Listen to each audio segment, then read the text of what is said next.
Welcome all of you to our next panel. This panel is brought to you, thankfully, by the Walton Family Foundation. And the focus of this panel and our discussion is about supporting teachers for tomorrow. I'd like to introduce, just briefly, I'm just going to tell you their names, and then I'm going to set it up and let them introduce themselves. First, Pedro Martinez, here on my left, Sharif El-Mekki, and Matt Kramer are going to join us. Each of them have unique perspectives on teaching, how to make teaching a more sustainable and more attractive profession for the long term. And the reason we want to talk about that is that we have seen teachers in the news, a lot in the news over the last year. Teachers running for office, teachers having their voices be heard about the challenges and the struggles they face. And what we know, for all of us who care about education and care about educating the next generation, is that we want to make sure and ensure that educators and excellent educators stay in the profession. Excuse me. The challenges to teaching face, there are really significant challenges to teaching, and as we start this next century, in big ways and small ways, what we know is that educators and what we need to do for educators is make their jobs easier. And we know that we're not actually achieving that. And we know this through several ways, mostly through data. Educators for Excellence, a nonprofit organization that focuses on specifically these issues, conducted a national survey with a sample size of 1,000 educators who are full-time educators this last year. And their findings, 3 major findings from this survey, were significant. The first was that, surprise, teachers are incredibly concerned about their economic security. They're not being paid enough. They don't have a say in their wages, their salaries, their benefits. One of the major issues they face is job security. The second finding of the Educators for Excellence study was they want more opportunity to be heard beyond the classroom, to be agents of change in the policies that their school districts, that their states, and that the federal government are pursuing. And third, teachers are seeking more ways to lead while staying in the classroom.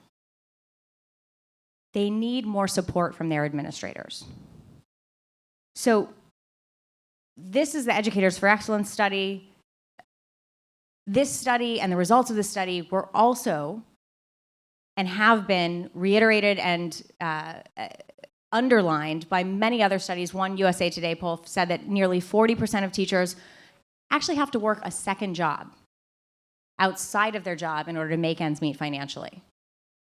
Up to half of teachers in this country spend more than 15 hours a week extra on paperwork and schoolwork. Yet 92% of teachers still say they love being a teacher. All right? So they love what they do, but we need to make it easier for them to do what they love and to do what they do best. So now is the right time, we believe, to have the kind of conversation about it. What is it going to take to energize and to inspire a new generation of teachers to stay in the teaching profession? And that's why these 3 gentlemen to my left have all very unique perspectives on the teaching profession. And so I'd like to go down the row and just introduce each of them. I'll introduce you and your title, and then please take a minute or two to tell us not just what you do now, but how you came to the point you are now. First, Pedro Martinez, you are the superintendent of the San Antonio School District, and you have now been in for 4 years. Yes, ma'am. And tell us a little bit about yourself. Sure. So I've been blessed to be the superintendent in San Antonio for about 4 years.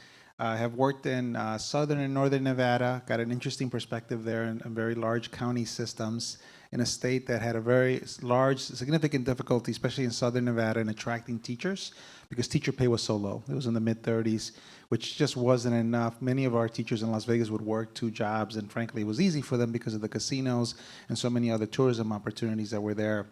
And then I also worked in the Chicago Public Schools, where there we really overhauled our systems to attract more teachers, and we're able to raise salaries there so that we could compete with the suburbs. And so in San Antonio, one of the little contexts, San Antonio has been, by research, has been identified as the most segregated city in the country when it comes to wealth. And when you look at my district, we serve about 50,000 students, but we serve over 2/3 of what we call the students that are the poorest of the poor. These are children that live in families that have a median income under $20,000. Half of my families are single-parent households. 35,000 of my 50,000 children qualify for Medicaid. And folks, to qualify for Medicaid, you almost have to be homeless. I mean, it really is, really difficult to qualify for Medicaid. I have 6,000 children that live in public housing with a median income of $12,000, over 2,000 that are homeless. And so I give you that context, and we're surrounded by districts around us that the majority really have much more wealthier families, more middle-class families. And so the challenge in our district is always, how do we make the work manageable? Because we're dealing with so many issues of poverty. How do we ensure we stay competitive with other districts where the working conditions might be a little bit easier? And so that's something that, again, we'll share with you some of the things we're learning. First, before I introduce Sharif, I just want to also mention we're going to be taking questions. After we do the panel, we'll have a question and answer section, and apparently all of you know how to use Slido. So we can do a traditional Q&A if you don't have access to Slido, but we'll also be doing Slido. I want to remind you, go ahead and submit your questions as we go along, and we'll just tick through the list at the end. Sharif, welcome. Thank you. You're the principal of Charter Mastery School. Yep, Mastery Charter. Mastery Shoemaker Charter campus. School, Shoemaker Campus, which is a charter school of 800 students, 7th grade through 12th grade, Right. in the West Philadelphia. West Philadelphia, born and raised. You know the rest. But you were in a public school district for 15 years prior. Yes. Can you tell us a little bit about Mastery Charter School? Sure. We're a turnaround school. This is in the same neighborhood that I grew up in, and what it was the second most violent school in Philadelphia, which means in Pennsylvania, as far as violent incidents. And the community, the district, and the community asked Mastery Charter Schools to partner with it. When I arrived there 11 years ago, we were the 3rd out of 4 schools, and now there are 24, 25 in both Philadelphia and Camden. All right, great. Yeah. Brief, but perfect. Oh, yeah. I was just going to mention also just the idea, I came through an alternative certification program, so I thought I wanted to be a lawyer. I knew I wanted to be involved in issues that, pushed the idea of justice and social justice, but I thought that would be in the courtroom as a lawyer, but I ended up choosing to become a teacher, and after that, an administrator, and recently started an organization called the Fellowship Black Male Educators for Social Justice in order to support current and aspiring Black male educators. Which we're going to get to, because that's one of the challenges I know that you're most passionate in terms of modernizing the profession as well for the next generation. Matt. You have founded Wildflower Schools. Did I get that? Yeah, Wildflower Schools. You're the CEO of it. It is a truly innovative and very outside the box, probably the least traditional of all the schools that we'll be talking about here. Tell us about Wildflower and about your background that brought you to found Wildflower. So Wildflower is a network of one-room, teacher-led micro Montessori schools in shop fronts around the country. The biggest clusters of them are in Minneapolis and Massachusetts and Puerto Rico, but they're popping up all over the place. And Like wildflowers? Like wildflowers. And it's a different way of thinking about the concepts of how you would deliver school, sort of more fully outside the institutional systems that we're used to, and thinking more about what would it be like if educators and parents and kids just came together to create educational environments. The way I got to Wildflower was there was actually a Wildflower school created by a professor at MIT who I met, and together we spun this out of MIT and worked on bringing it around the country. And before that, I spent a decade at Teach for America and left as the co-CEO in 2015. And I'm also a Montessori kid and a Montessori dad, and that's also how I got here. All right, good. So let's start by, we'll each go down the line. Is it true, Pedro, in your district, that the largest challenges facing teachers are economic challenges? in terms of retaining the good teachers? Yeah, so one of the challenges that we have in Texas, and I would say also this is, the more and more I study this issue, it's really an issue that's part of the southern part of our country, where many of our states in the southern part of the country don't pay very well, especially entry-level salaries for our teachers. And, you know, just through their own dedication and passion, I mean, they stay as teachers, but when you see the strikes that happen in Oklahoma, you even see the strikes that happen in Denver, I think it's just, they're symptoms of a long-standing issue.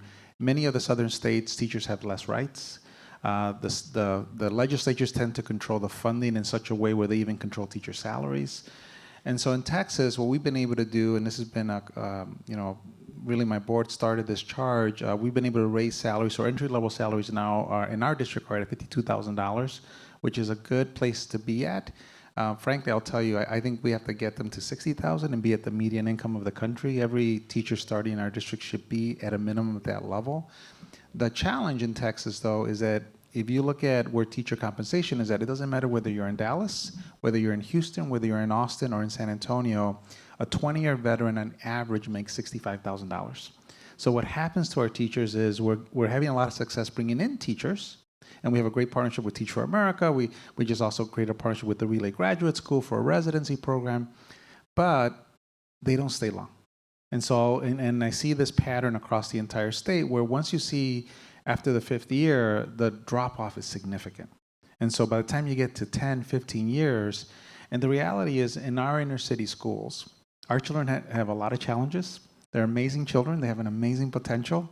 You know, they really just want somebody to believe in them, and our teachers do.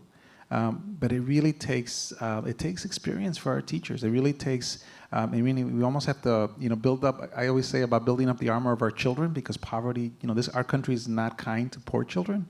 I also think we have to build up the armor of our teachers, because they have so many challenges. For example, every one of our schools, for all of our children wear uniforms, because I don't want a child to have to worry about what they have to wear that day and whether they will be made fun of. We have closets with uniforms so that if I see a child that has a dirty shirt, you know, immediately we have a fresh shirt for that child to have, because regardless of what the issues are, we don't want that to get in the way. We have food pantries in almost all of our schools. And so these are things that we're setting up in our schools because teachers see this. And what they tell us is, look, I'm with you on your vision on raising expectations, you know, challenging our children. We have aggressive goals around graduation rates, around college going rates, and our teachers are with us. I mean, we're seeing our performance in our district that has never been seen in the last 2 decades with very high poverty children. But teachers will tell me, we're stressed. We know you're trying to support us. We still need a lot more support. And it's everything from trauma to different challenges the children bring back from their homes. And you know, I grew up, you know, in a very poor family. My parents had a 2nd grade education. Parents only know what they know. You know, they're doing the best they can, right? Unfortunately, though, those challenges are real. And in cities, many and here in our state, there's not a lot of safety nets. And so our schools wind up having to deal with those challenges. And so for us, that's our biggest, you know, that and also just, again, continuing to keep up their energy and their motivation to stay with us long term are our biggest challenges. Great. So we're going to go through it, just so you all know, this is not going to be a downer. We're going to go through the challenges, and then we're going to go through the solutions. Okay? So, Sharif, what, in terms of the professional experience of teachers in your school, what are you hearing about their professional experience? Yeah, so one of the things that we really try to be cognizant at Master Charter Schools is this idea of leadership and voice. You know, a lot of people enter the profession looking at themselves as leaders, and then they get to schools and that leadership quality that they have that cause them to want to lead hundreds of students is shut down, and they're marginalized. And unfortunately, whether I think a lot of times it's just this idea of thinking that the people with the answers are furthest away, when we know that That's the structure of the school it's system. a lot of times it's the structure. People that's closest to proximity of the issues that you're trying to solve are the ones with the answers. But quite often they are marginalized. And I think you also can't exclude this idea of the sexism that is you know, exists. Most of our teachers are women. And quite often you see there's a disproportionate number of leaders, this panel not discounting, where they tend to be men. And I can't help but to think of like how does sexism play into in the marginalization For Women's of our History Month, teachers. that's a, yeah, there you, Yeah, and it's round of women's- applause in the audience in case you couldn't see that on the camera. And so I think that's a big part of it. And then specifically when I think of teachers of color, schools are microcosms of society. And so the same racism, implicit biases, what some people call microaggressions, I call macroaggressions, that exist in society, a teacher of color is going to see that same stuff in the institutions of schools and districts. And so we have to be constantly conscious of the intersectionality of things that people are battling and not separated because, oh, it's a school and everyone here loves kids and want to do right. And that doesn't discount the implicit biases that exist. And we have to find ways to eradicate it in that mindset. But for your teachers in your school, right, who aren't in a huge system, right, what are some of the impediments or the biggest challenges they face because one would assume that they have more control. They do. I mean, in the voice, and we really try to honor, our teachers. We honor our kids by honoring those who are serving them kids directly. I think one of the things, a small example of the previous administration at our state governor cut $1 billion from our state education budget, $1 billion. And what that looked like at Shoemaker was I lost $1 million in my school alone. $1 million. That was a lot of How did that had a huge impact. Did that hit teacher salaries? Did that hit? It what did was not the real hit impact? teacher salaries. Fortunately, it maybe slowed down the trajectory, but it didn't hit directly. We didn't have to ask people for pay cuts, and we really tried to look at things like class sizes. Like we didn't cut our social worker, but I know a lot of schools that did, which impacted the teacher's ability to perform at optimal levels, right? We didn't cut art, we didn't cut music, but we did have to make cuts. And so we had to cut programming. We had to cut in balloon class sizes. Our class sizes, used to be students who were further behind had class size around 15, 16. That probably added 10 per class.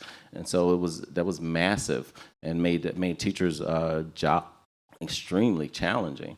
But those are one of the ways we try to make sure that teachers are, we have teachers now who make 90, and I agree with you as starting salary, but 5-6 years they're making 90,000, and that's not enough. Like we're at a place where we're like, you know what, our highly effective teachers should be making 100,000 without us even blinking an eye about that. But we continue to blink eyes about what the teacher salary is worth and what their work is. If we believe deeply, everybody has these cute sayings, oh, the children are our future, but we're not paying the people who serve them and who are teaching them as if it is our future. And so it's going to be hell to pay for that if we don't really take that into account. All right. So Matt, we were chatting before this panel, and you were explaining to me the really innovative model that Wildflower is, that often the teachers you get who start your schools are teachers who have gotten tired of the problems that these two have just articulated.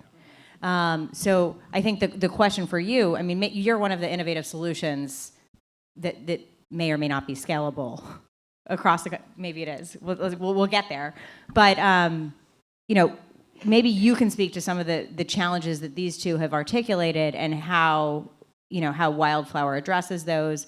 And also, how much do Wildflower teachers make? What is the average salary for a Wildflower teacher? I'll answer that part first and then go back to the beginning. Okay. We aim to pay teachers sort of the midpoint between teacher salaries and principal salaries in their communities. So in Cambridge, Massachusetts, we try to be in the 90 to 100,000 range. Minnesota, that's more like 65. And that's when they start. Yeah, or within a year of when they start. I mean, they're not new teachers. They're coming from these guys. Right. I mean, yeah, I think the thing that I have to probably contribute to this is the stories of the people who show up at our door wanting to create their own little schools. And I mean, none of these stories are going to be shocking to you guys. I would say The most common sort of starting place for somebody who shows up at Wildflower interested in creating their own little school is somebody who's about 10 years into their teaching career. They have gotten tons of accolades that they are really good, and they have been presented with a choice between two paths for the rest of their career. One of them is they can become an administrator, and they will get more recognition, and they will get more money, and they will have more control over their own destiny, and they don't get to teach anymore. And the other choice is they can stay in the classroom and they'd have none of those other things. And that is a terrible choice. And you know, you see teachers 20 years into their career who did have to make that choice, and they're really unhappy about it. Like, you know, the kind of unhappy that gets you out in the street chanting. And some of them show up at our doors when they heard through a friend of a friend that we set them up to sort of be social entrepreneurs on their own, and you know, I think the thing my observation about that is, I think the people who are running traditional districts and the people who are running traditional schools are an extraordinary group of people. I mean, these guys are obviously at the very top of their game, but it's a good group in general. And yet the story about like the teachers need more support and the teachers can't get what they need is like universal. There's this massive disconnect between the extraordinary people and the lived experience of teachers. And my observation about it is like it comes down to a problem of systems and like what systems are there to do.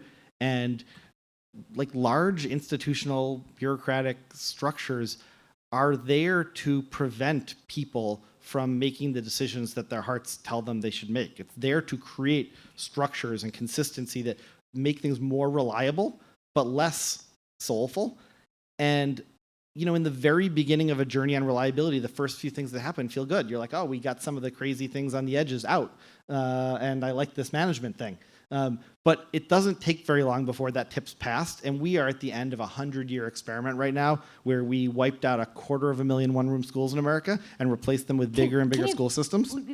Let's just stay on that point for a second, because we were talking about this before, and I think it's very useful, and then we're going to come back to solutions. We dive into that point a little bit more about how what we were talking about prior to industrialization, exactly what you're about to say. We had 250,000 one-room schoolhouses in this country, and that was a more effective model for education to the extent that it gave teachers more control to make the executive decisions in the classroom that the larger systems don't allow them to make. I mean, it had its own issues, right? So like the reason why it was susceptible to being eliminated was because there was serious problems with that system. One of them was it was really hard to get the expertise you needed, especially as you think about getting into the secondary level in a one-room school in a rural area in that one teacher. And so they had real problems to solve. My assessment of the situation is they way oversolved the problem. They wiped out something that had real value to it. The idea of a teacher connected to a community, connected to a set of kids. Multi-age classrooms, I think, are really a much better way to do things rather than batching kids by age and pushing them through. They got rid of all of that because of a series of problems such as expertise. And we now have tools like your little Slido terminals. We have tools to get expertise back into one-room classrooms that we didn't have 100 years ago. And I think it is time to revisit the set of thoughts that led to that wave and ask whether we would still make the same choices now with all the tools we have and all the experience we've had in that situation. And if we wouldn't, we can start to unwind it. Okay. Pedro, you outlined a series of challenges you're facing in your school district, but what you've also done in the last 2 years is implement a series of solutions. Yes. Can you talk about the agenda and the plan that you've implemented to brace some of these challenges? And in the audience is Dr. Pauline Dow, who's my deputy superintendent, who's just an amazing academic leader. And what we've done is really created a very strong team. And I'll give you an example of how we're approaching the work, because I think it's the way we approach the work. So first of all, you know, the way we're trying to transform our district is the fact that we embrace our children, whether they live in poverty, whether they have significant challenges at home. We embrace them. They are like sponges, and when we give them the support and the love, these are children that are appreciative of everything they receive. And so for us, I mean, we just see an amazing opportunity to really change their lives. And what we've done is really approach the work in a way to look at how do we build both teacher efficacy and really bring out their passion, as well as really helping our children with their own identities. When you're a child that lives in poverty, when you're a child who, for example, if you're a Latino child growing up here in Texas or in San Antonio, many of our children historically were deprived of their culture. They were deprived of their language. And that's not just our Latino children, right? These are African American children. These are many of our children that just come from poverty. And what we've done, for example, when I started, we had 2 dual language programs. One of them, which mostly served our white middle-class families that really liked that program. We now have 45 as we speak today that are phasing in. We only have, folks, about 92 schools. We're going to be at 48 next year. It's grassroots. It's coming from teachers. It's coming from parents. These are teachers that, because we not only are doing a dual language program, but it's with a focus on culture, with a focus on identity, building the confidence level of our children, having these conversations about parents, about what it means to have, the fact that what they come with is strengths and assets versus feeling that what they come with, English not being their first language, a deficit. And so we're building that. We've created our first public Montessori school, the first one in Bexar County. We also have Montessori practices that are starting to spread across our district, with allowing teachers to create customized curriculum. It's a lot of work for those teachers, but it's theirs. They own it.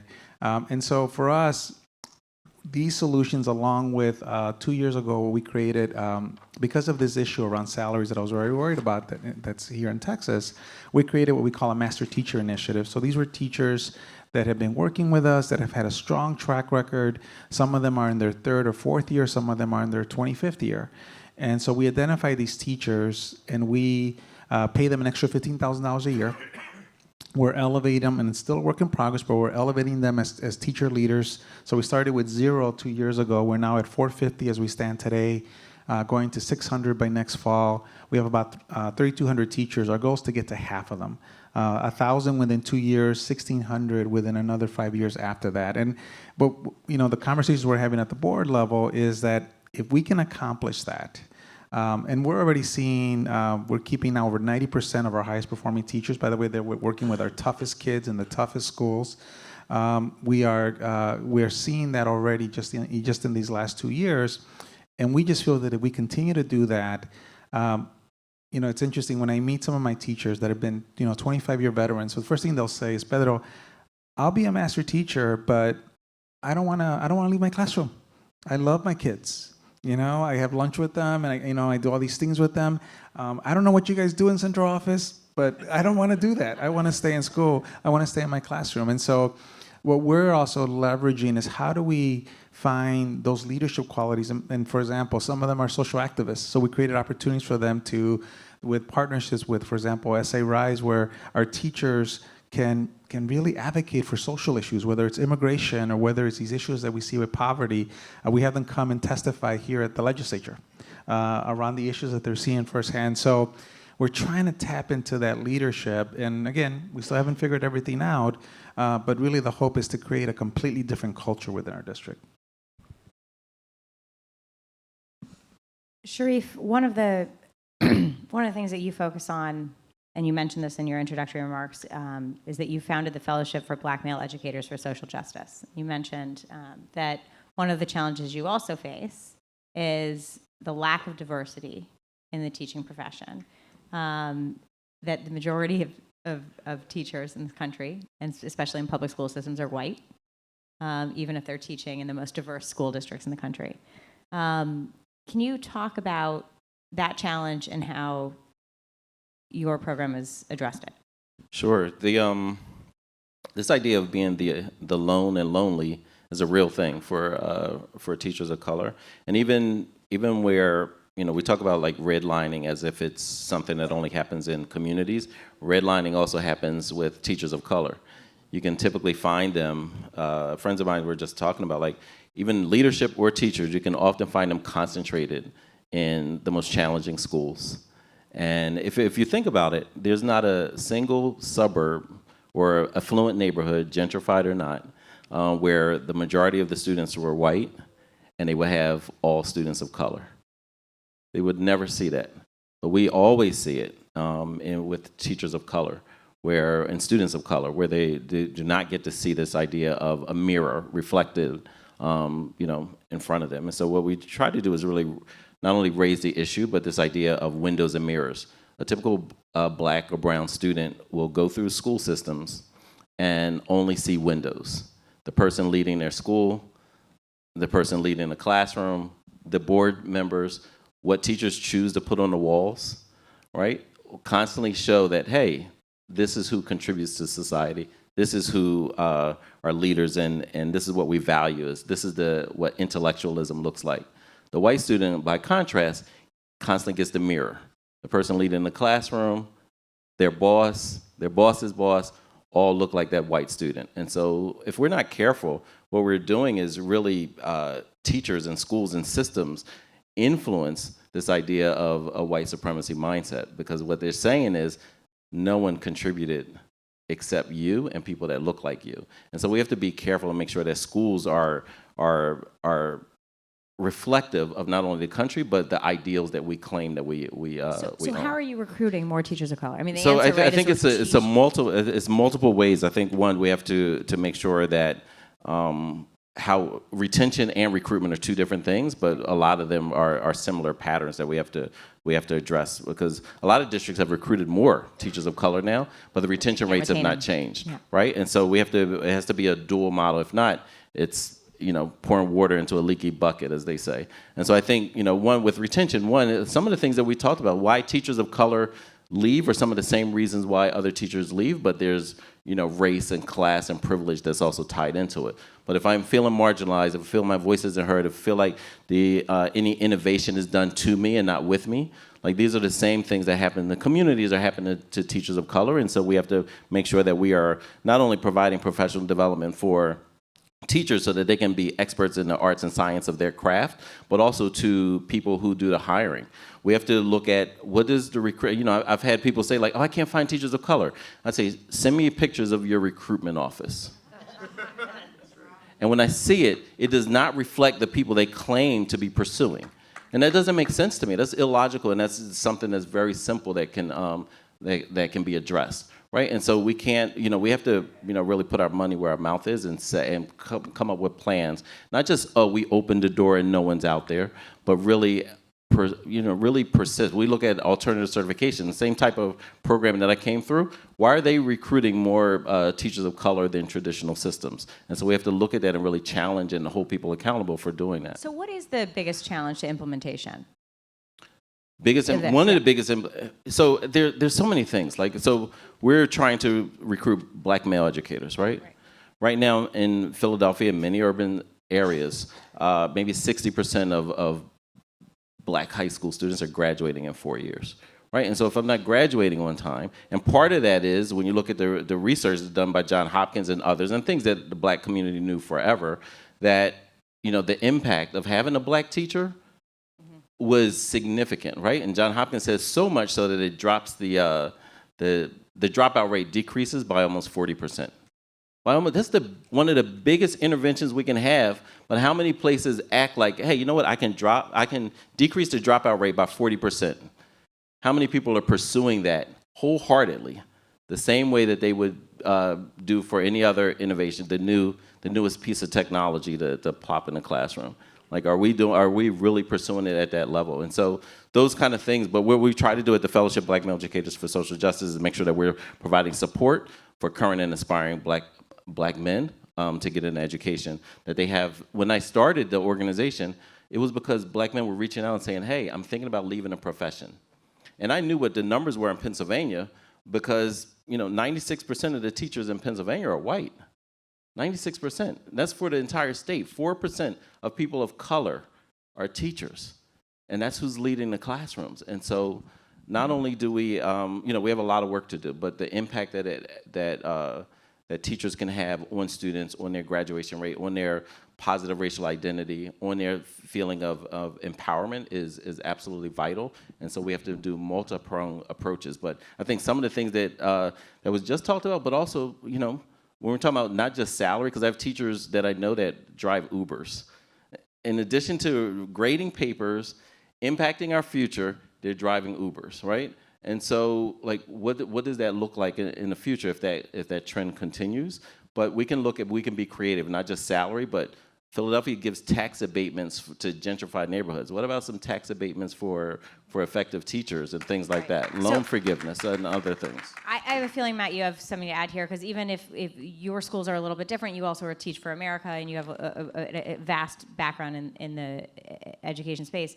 I'd like to get your sense of, and this may be specific to Wildflower, but all of you, how partnerships, both in the private sector and in your communities, can facilitate you achieving some of the solutions and the innovations that will help the challenges that teachers face.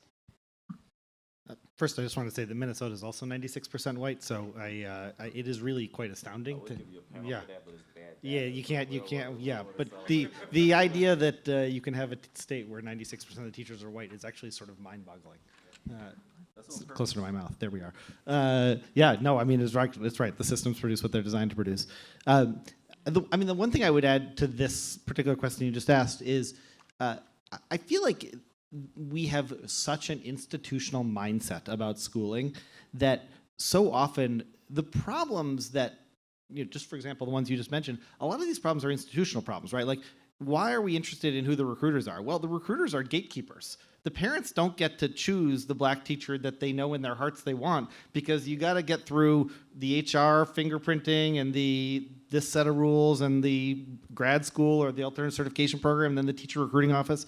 And by the time you're through all those gateways, you don't have the choices the parents wanted to make in the first place. And if the parents chose, they would not make that set of choices. And I think at some level, the partnerships thing is a similar thing. It's like, how can we, in the context of a world where the people who are closest to the situation, the parents, the kids, and the teachers, in a world where we're not going to give them a lot of choices, what are the other things we can do? And then you're like, oh, well, what if we had a partnership with the nearby community centers? And my challenge back to us is not to go so quickly to that. Instead to just ask ourselves, what if we really let parents and kids and teachers actually make some of the decisions they sense are right? Pedro, how about you? Partnerships. So we're, in San Antonio, we've been very blessed that we have amazing partnerships. So Teach for America, for example, and now we have the Relay Graduate School, and then now they're partnering together. We partner with all the local universities in San Antonio, and what we have done is really tapped into, again, going back to the passions of teachers. So for example, one of our biggest challenges is around literacy. Over almost a third of our children are either English language learners or English language learners that just exited and the bilingual programs. And so, literacy is a big challenge for us. And so we decided to partner with one of the universities and create a reading specialist role where we pay for the teachers to get their master's degree. They get it at night, so God bless them. They're working during the day and getting their degree at night. But we pay for that. And then they get to do certain practices with their colleagues. They actually provide tutoring for some of our teachers to try out their practices. And we have several programs now helping our teachers who are interested in getting those type of specializations. And we're continuing to expand them. So as we look at needs, whether it's, for example, in math and science, in special ed, we create more and more of those partnerships. And for us, it just allows teachers to, again, to follow that passion, to still keep them in the classroom. I'll tell you, just going back to this basic issue that I feel like it's something that I need to say because I feel like we'll miss it. One of the challenges that I see that is fundamental to these issues about getting more of our teachers of color in our districts is the fact that when you look at nationally, the number of children, if you come from on the bottom quartile of income, the percentage of children that are getting a bachelor's degree in today's world is less than 10%. If you are in the second quartile of income, your probability of getting a bachelor's degree is 17%. By the way, no correlation with academic ability. And I've seen that firsthand where we have now more children than ever in Tier 1 universities all over the country, but my children are poor. And they're dealing with all the challenges because university systems are not set up to serve poor children. And so, and that the correlation with poverty and kids of color is almost, so strong. So whether they're in Philadelphia, whether they're in San Antonio, whether they're in parts of Minnesota, the reality is that so few of our children are getting to that level. And then, of course, when you slice that up, how many of them are becoming teachers? How many of them, are going into that profession?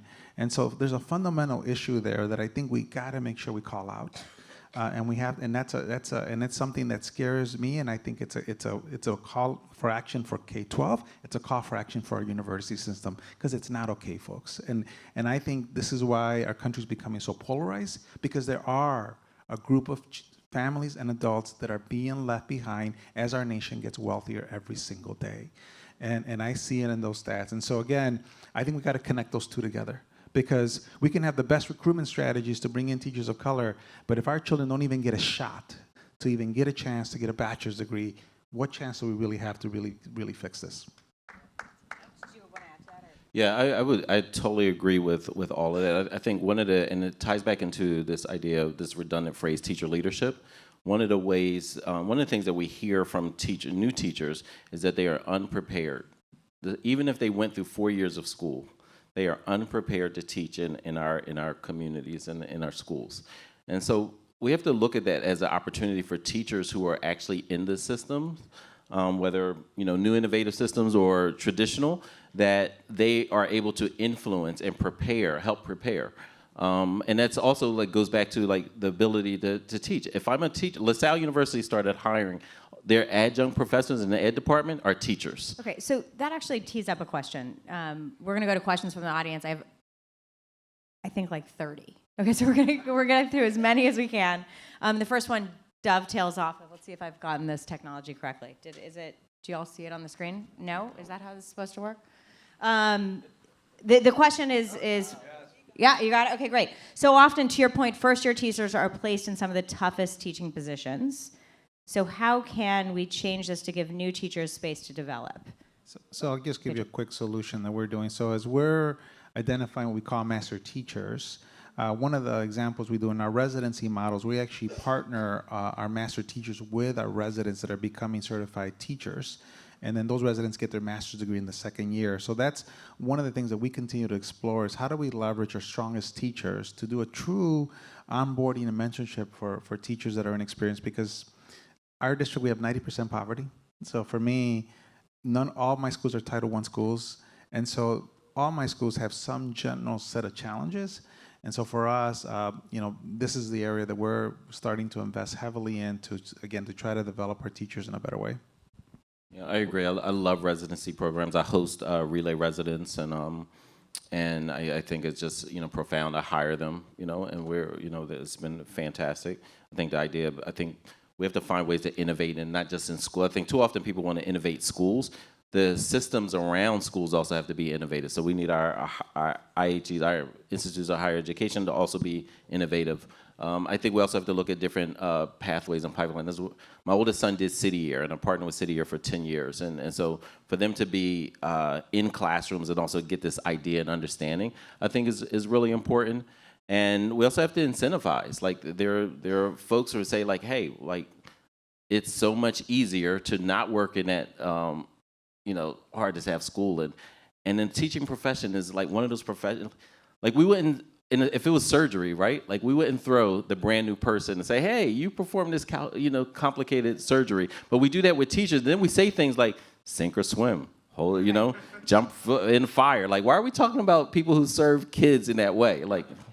And to your point, Robin also had a sort of follow-up question. Matt, if you want to take a swing at this, it's still building on this. Sort of how do we train these teachers in these really difficult positions? Can we learn something from trade unions that create a 5-year apprenticeship to train teachers at no cost or to them that sort of lead them to? So what's your thought about this? You're getting teachers who are already experienced. No, but yeah, and every one of our schools has 2 lead teachers, and it creates great opportunities for this sort of thing. We have at least one of the 2 has to be somebody who already knows what they're doing, but the other one doesn't. And that sort of situation creates the opportunity for people to learn what they're doing at the hand of a master. And at some point, the 2 of them can decide to split up. Each of them start their own and bring along 2 new people. I think our intuitions about how to do these things are pretty good, and our systems are not very good. How many of your schools are in rural areas? None. All in urban areas. Okay, so this is a great question. I hope the panel discusses different challenges to rural schools. teacher vacancies, the challenges that teachers face in rural areas, and support? Yeah, so I spent time in both Las Vegas and in Reno, and both districts are county systems, and they both had rural districts. In fact, Las Vegas, Clark County has 4 different rural communities that are within Clark County. And one of the challenges that was very clear to me was our normal staffing, ways of staffing didn't apply to rural schools. I mean, in other words, we would have, 100 children that were K-12, and there was no way to provide all the offerings if we just said, well, we'll just take the 100 and divide by 25 children and give you 4 teachers. It just didn't work. We actually had to provide housing for teachers to be able, because in many of these towns, we were the main employer. And so I always used to laugh because you would see some of the teachers get married with each other, and I said, I wonder, because that's just, they're around each other, and there's really nobody else in the town, in terms of them. And so it was always, and so we just had to be, very intentional about it. And interesting, in Texas, of our 1,300 school districts, 800 are rural districts. So it's a significant challenge, and I'll tell you, the challenges that I have around teacher shortages are magnified when it comes to our rural districts. So it is something that has to continue to be looked at. I was just going to say, we have actually quite a few rural schools in the pipeline right now. And one thing that's interesting about them is where the urban schools are generally started by teachers who come to us, the people who come to us in rural areas are groups of parents, because there are lots of places in the country where the model of a big elementary school forces kids to be on buses exceptionally long amounts of time, and nobody likes that. And so figuring out models this is why we used to have one-room schools. Figuring out models that work in places without a lot of population density is a big thing. We haven't created them yet, but we're about to. How about teacher leadership in each of your systems? Yeah, I've had the pleasure to work with several of the teachers who founded the school and are still there 13 years later. And I learn from them and grow every day. But they not only are invested in the school, but they've created things. We have a teacher who started a curriculum for social justice. So it's like, you know what, our 8th graders, we need something different. And he used to be a literature teacher. And then he started a social justice class. So that replaced the 8th grade history course. That wasn't, I didn't create that. I didn't say, oh, this, he said, hey, I want to take this on, and it was, obviously a partnership, but he, for him to be able to do that and have the space to think about it, to pull resources, to innovate, and then to implement. And now he's at the point where he's influenced the district and other schools, where now other schools are leading it and are implementing this course. And for our district, for our network, he is the content lead. And so I think this idea of content leads and coaches, and one of our best professional development series, we call it Shoe U, after our school is Shoemaker, but Shoe U is teacher-led professional development, where they're saying, hey, this is, and teachers get to choose of which one. So it's not just me leading, oh, I'm the only one who knows instruction. No, we have great teachers who are actually implementing instructional practices every single day, and they're the ones that can support not only new teachers, but also support colleagues and partnerships. And so I think that idea, one, teacher leadership, we said earlier, is a redundant, right?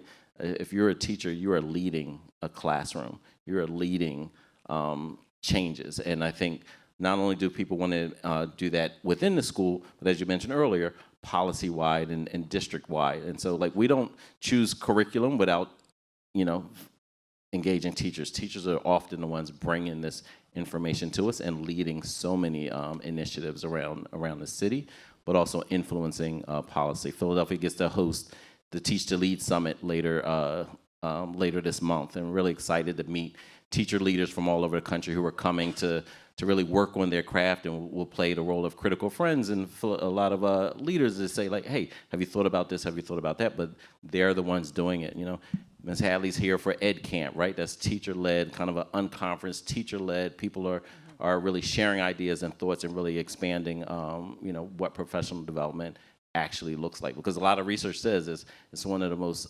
wasted times, and usually it's because it's not teacher-led.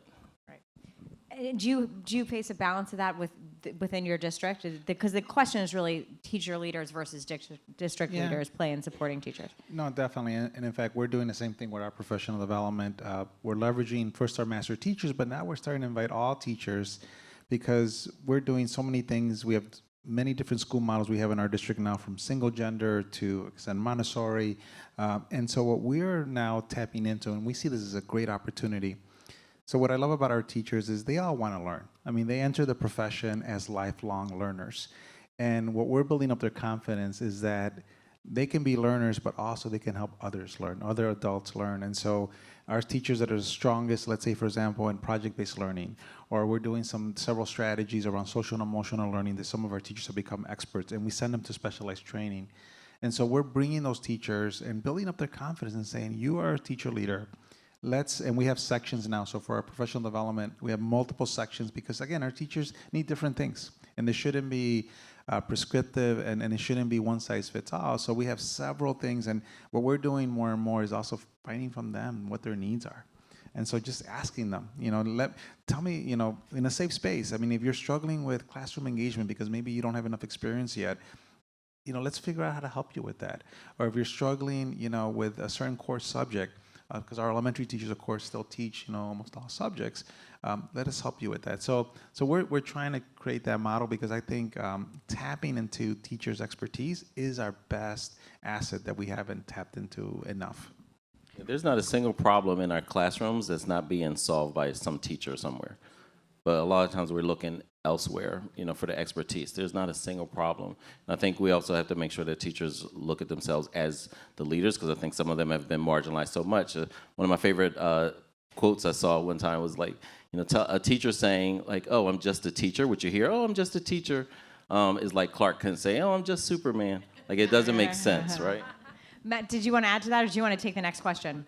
I want to take the next question. Good, great, because I was going to go to it, but I wanted to make sure. Okay, good. Yeah. So why does quote unquote innovative solution often mean quote not public and most often inequitable?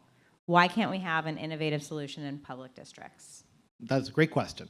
So two things. First of all, we are not non-public. We are governance neutral, so we have charter schools in Minnesota and about to start more in New York. We have public district-hosted schools in Puerto Rico. We have lots of pre-Ks where there's basically a mixed delivery system is the law of the land, and so they're partially tuition funded and partially childcare subsidy sponsored all over the country. And our goal is to have every one of our schools represent the economic diversity of the country, which is about a third free and reduced lunch level incomes, about a third sort of working to middle class, about a third middle plus. And we think it's great for kids to be in school with all sorts of different folks. And there's almost no place in the country where you can't create economic diversity if you try.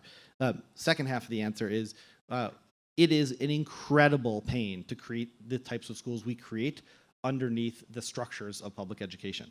So we're doing it because we care a lot about it, but charter schools are designed to operate at minimum efficient scales of like 300 kids because you have to have like 3 full-time people in the back office filling out paperwork. And so we don't have anyone in the back office. We have 2 teachers and no one else, and the charter laws are not good for that. So it's a pain. In the district-hosted settings, again, they are not set up to have micro schools with empowered teachers. Districts call us to talk about bringing Wildflower into their district, and we start laying out what the conditions are and what it means to have empowered teachers.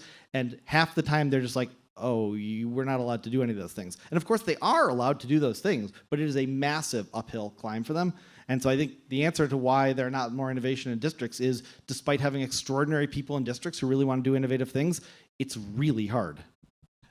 I mean, this area is always a challenge because in our district, we definitely are trying multiple school models where we're empowering teachers.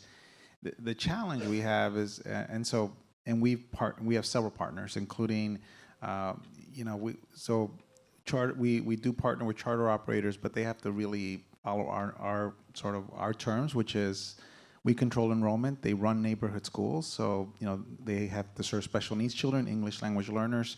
So Democracy Prep, for example, is a charter operator that co-manages one of our schools, but they run a neighborhood school.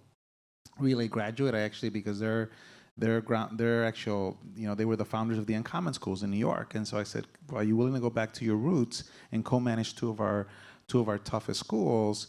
Because I want to take the practices that you had from the Uncommon Schools and apply them to children through neighborhood schools with children that are again that are special ed and have several needs. I think the challenge for us that I find, I always say this, so we're in a funny place in our district because the unions don't like the fact that we partner with Democracy Prep or with Relay.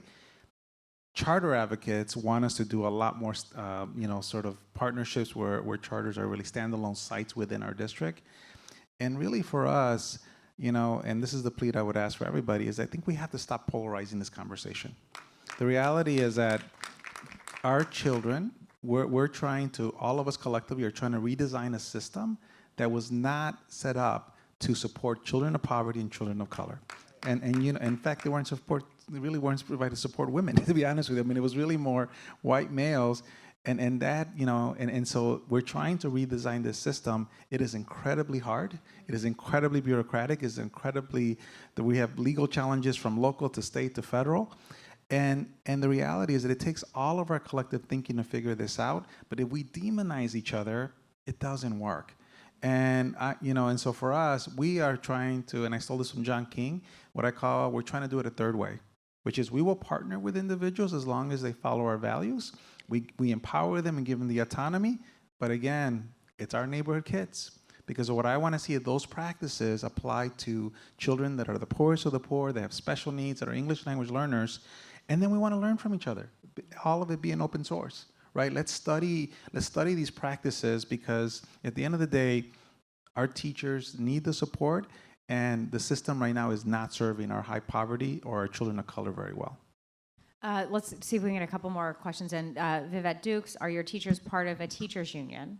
Matt, let's just go down yes, no, and then we'll go to the second part of the question. Our teachers work in one-room schools where they're the only 2 employees, so That's it doesn't no. really work. Are yours, Sharif? No. No. They're under the common sense kind of thing. And- We can figure out problems without that. And the answer is yes, and in fact, our partnership with Relay, the teachers are still teachers that are employees and part of the union. And so then, if not, what are your, sorry? Well, so in Texas though, we do have there is both an NEA and AFT presence in our schools. We do have we actually do have teachers that are part of they call it the alliance, but it is part of associated with both AFT and NEA. They don't have collective bargaining rights, but you still have a union. You're a vet. Okay, so you're asking, do they have collective bargaining right? You're asking. Yes. Well, your question is about job security. What you're saying is, are they at will hires, at will fires, right? And even if you're a great teacher, if I just get fired when you discuss for a reason, you're going to really prove I'm a like to go to a charter school, have a union. What am I? Vivette, the biggest protection for you at Shoemaker will be the exceptional talent that you are, right? And as I said, we have veteran teachers who are there. Like, we're not. First of all, teachers are exceptional teachers are commodities. So any idiot who's trying to move them for some capricious reason, they shouldn't be in leadership. And secondly, how we hire is we demo, and how we evaluate is not only student achievement and instructional effectiveness, but just this idea of contributions and student surveys, right? But the folks who, I'm trying to remember the last person who was just fired or something like that. When I say the common sense, I think adults who are in schools and leading schools should be able to come up with, hey, here's the bar, here's what we're all trying to achieve, and here's how we're working together to get there.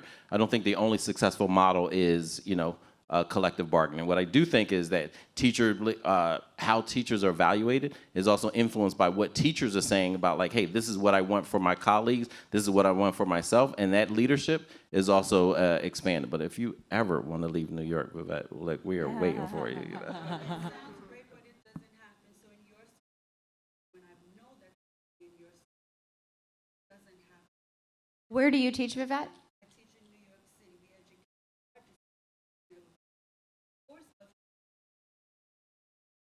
to make that shift from the New York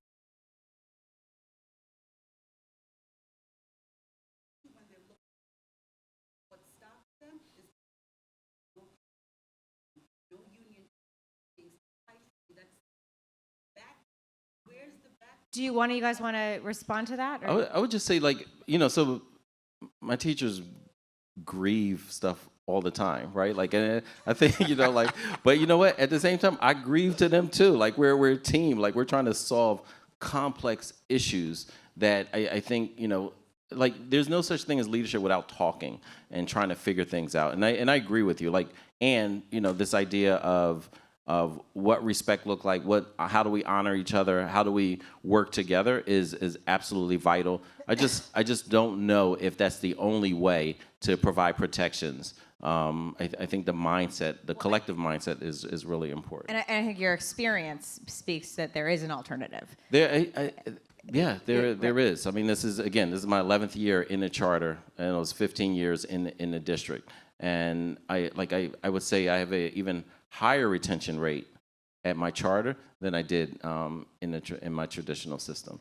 And I hate that we're out of time, but Matt, Sharif, Pedro, thank you all for your leadership in this field and for your thought to making teachers and excellence more effective. Thank you.